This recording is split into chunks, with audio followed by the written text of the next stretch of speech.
Welcome back. You're watching Live from Paris on France 24. It's time now for Media Watch France, when we find out what the papers and the blogs are saying about the news here. James Creedon is here with us tonight. How are you, James? Good evening, Laura. Good to have you with us. Now, Arnaud Montebourg, he's a socialist politician. He didn't come first in the primaries. He didn't come second. He came third. But he's the man everyone's talking about. He got the bronze medal, but weirdly, he's on top of the podium. And everyone's like, wow, he did an amazing job. And he's the future of the party. He's the one who did way better than anyone expected. So still today, this is 2 days later, if we have a look on L'Express, on the website of L'Express, you've got people saying, wow, well done, Arnaud Montebourg. You were pugnacious. You were fantastic. And so this is a guy called Christophe Barbier. You can see him here. And he does these little video editorials, always with a red scarf. It's one of his signature kind of things. Socialist. Well, yeah, I guess, but it's his thing. No matter, whenever he's on TV or doing his little video blogs, even in the middle of summer, he's wearing the red scarf. We should get him off France 24. And what he says is, it counts, basically. So he's saying he was pugnacious, but is he hoping in some way, shape or form for Hollande and Aubry, who are the two front runners, to lose in this presidential election, because it's going to be one of them taking on Sarkozy, so that he could then kind of represent the renewal of the Socialist Party. Christophe Barbier is saying he senses a little bit of what he calls le syndrome de l'échec, a failure syndrome. In other words, he's hoping that the two frontrunners will actually fail and that he'll end up winning. So he'll be holding out until 2016 before he makes his bid. Exactly. He's going to, it's a long game, politics, it's a long game, exactly. So that's one piece of analysis, just to kind of give you a flavour of what else is being said elsewhere. Slate, the French version, is talking about the Montebourg malaise. They're saying, yes, he got 17% in this first round of voting. But are we not totally exaggerating 17% of just a fraction of the population who went out to vote in this primary? And in fact, they're saying 2.5 million people voted, didn't they? So it is quite a lot of votes, but still 17%. And they're saying the thing is, he's kind of representing the kind of far left of the Socialist Party, but there are other far left candidates, such as Mélenchon. He's a well-known candidate here in France. He wasn't in the primary, so people who identified with him could have voted in the Socialist primary.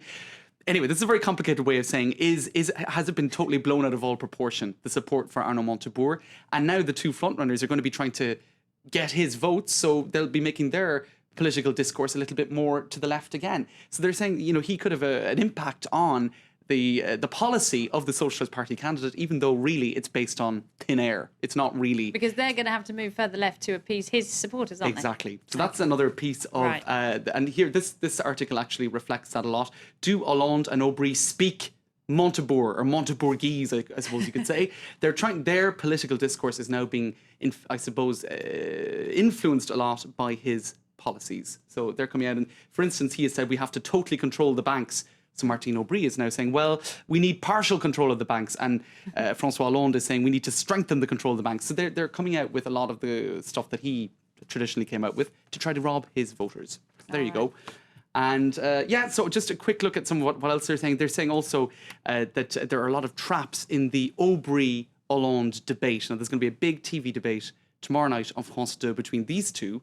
Another one. And it's going to be one of them that is going to win the second round of the primary next Sunday. Now, what they're saying is there's a lot of pitfalls because they're going to have to attack each other. They're going to have to find the flaws. Because they've been very civilised so far, haven't they? There have been some complaints about it's all very polite and certainly compared to an American-style primary. I suppose the US nobody's been going through the jugular yet. No, they haven't been. Which is what you want in the run-up to an election. They haven't been going through their private histories and bringing out all sorts of nasty stories about each other. No scandals, no dirty laundry, nothing like that. But they will probably now have to go for it. And Aubry, for example, said of Hollande, Aubry is the one on the right, the woman, she said that Hollande represents a kind of a weak left, le gauche she's getting stuck in now.